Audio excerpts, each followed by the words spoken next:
Hey all, once again, welcome back to the layout. Today we've got a layout update for you. We're going to be taking a look at some new backdrops and scenery around the layout, as well as a brief look at a few locomotive projects which we've recently finished.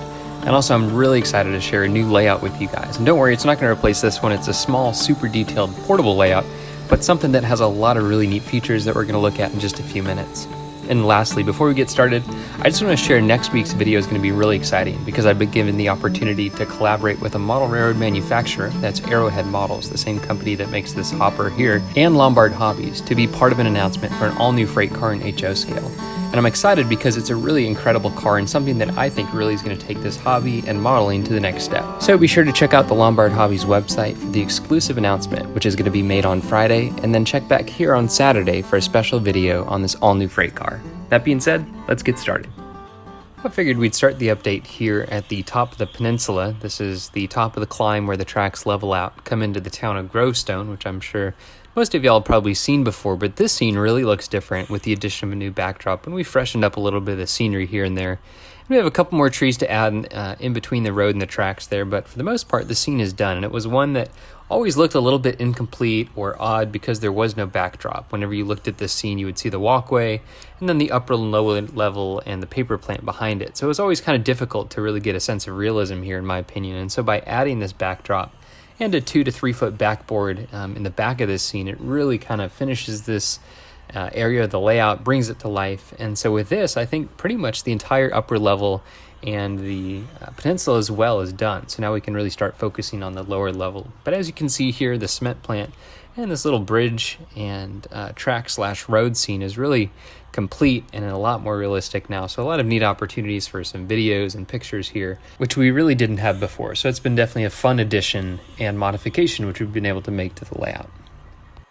I also wanted to update you on a couple of quick locomotive projects that I've been working on over the past couple months, and all three of these are standard cab GE locomotives. The first two are scale trains -9s, and I showed these to you guys in the last update, but since then they've been weathered and lightly detailed. I also added a few modifications to 8791, like the repainted air tank, the frame stripe, a new air conditioner, and then a few other little details here and there, and I also added a custom horn.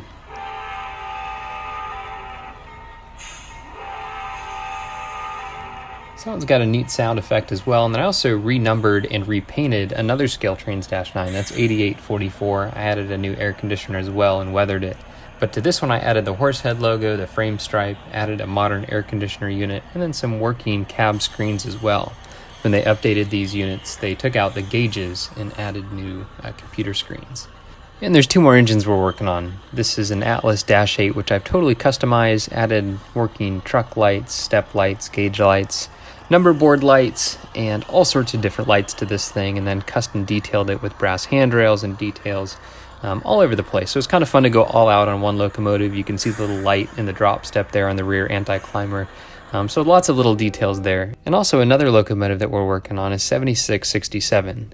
It was the GEVO to lead the last eastbound through freight over the loops in Asheville, if you recall from one of my previous videos I showed it there, and we thought it would be a really fun engine to model and to have on our layout. However, unfortunately, it's an oddball locomotive where it's an ES40 DC, but it had a newer style radiator section. So we ordered an ES44 AC and ES40 DC, and we really merged the two to make the correct style GEVO. Here we still have to renumber it, but as you can see here, it has a newer radiator section and all the grills and vents on it are correct, where it has an older style cab. So maybe we're just a little bit nitpicky there, but it definitely makes for a neat and accurate representation of the prototype.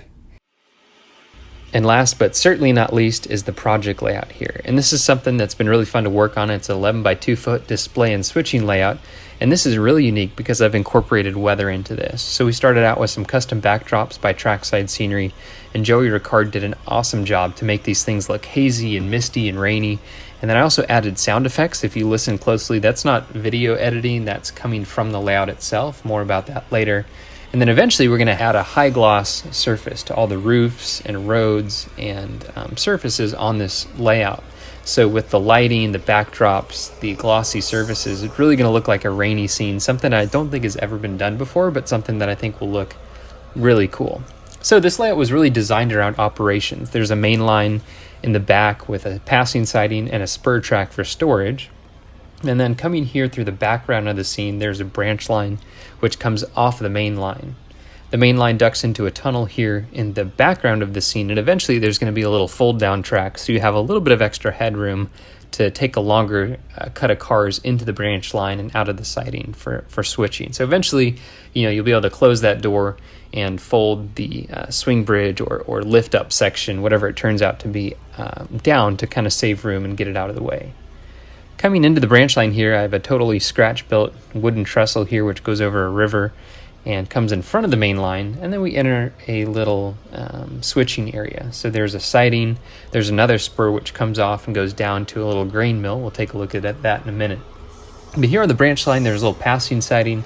In the foreground, there's a post office, the road crosses the tracks, and here there's another little industry in the front, as well as a station track there in the back of this little spur. And that kind of goes into the station pavement, something that I've seen done a lot in real life that I thought would be kind of fun to model. And then a little maintenance away spur and a little lead for switching there in front of the station.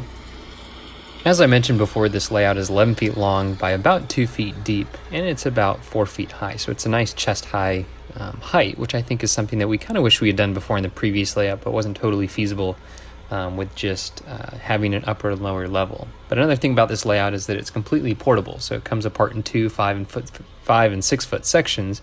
You can see the divide here, and once we finish up all the scenery, you really won't be able to notice it that much. But also here in the foreground, the branch line really has beat up track, and it's something that I've worked really hard on, so operationally it works well, but also just scenery wise it looks really cool. So you can see there's replaced ties, old ties, rotten ties.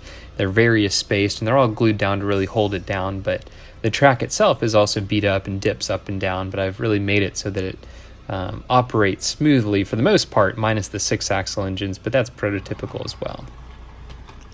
And this is a spur that goes to a little grain silo, so it'd be used to, I guess, on a farm to really load grain cars. And there you can see I showed the tracks dip down, and that's something I'm going to really try to recreate, a puddle. So the tracks are actually going to go into a puddle with only the rails on top, and I think I'm going to be able to do it by cutting out just a little bit for the flanges to go through, but I think that's something that I've always wanted to try and is going to fit well with this rainy scene. So you can see here is a look at the whole layout, and then here's just a closer look at that track to see how beat up it is, and you can see it goes over the road and then kind of up towards the main branch.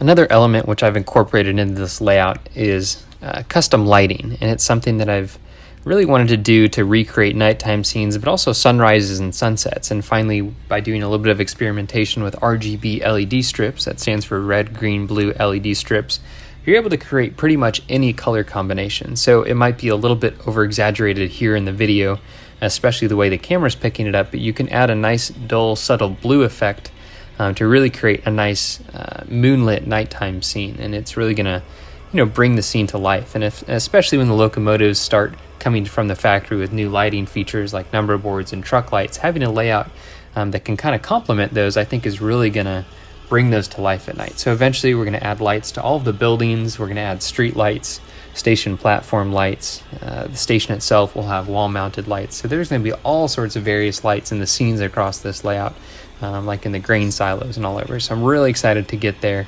and to kind of finish up the nighttime lighting, because like I said, recently we've been doing a little bit more nighttime operations and just noticing that having a little bit of ambient lighting effects would be cool. So here's a little demonstration of the RGB LED effects, and some might be a little bit silly.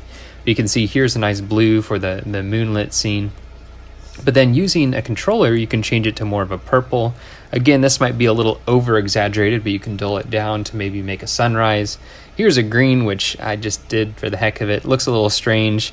This is a little bit maybe too red, but this is just really a demonstration to show you how you can really create any color combination, even during the daytime. Adding just a little bit of blue hint and hue to the light can kind of add to the realism of the rainy scene, or maybe an overcast sky, and then you can recreate sunrises and sunsets with oranges and yellows. So definitely a neat feature of this layout, and I'll be keeping you guys updated on it.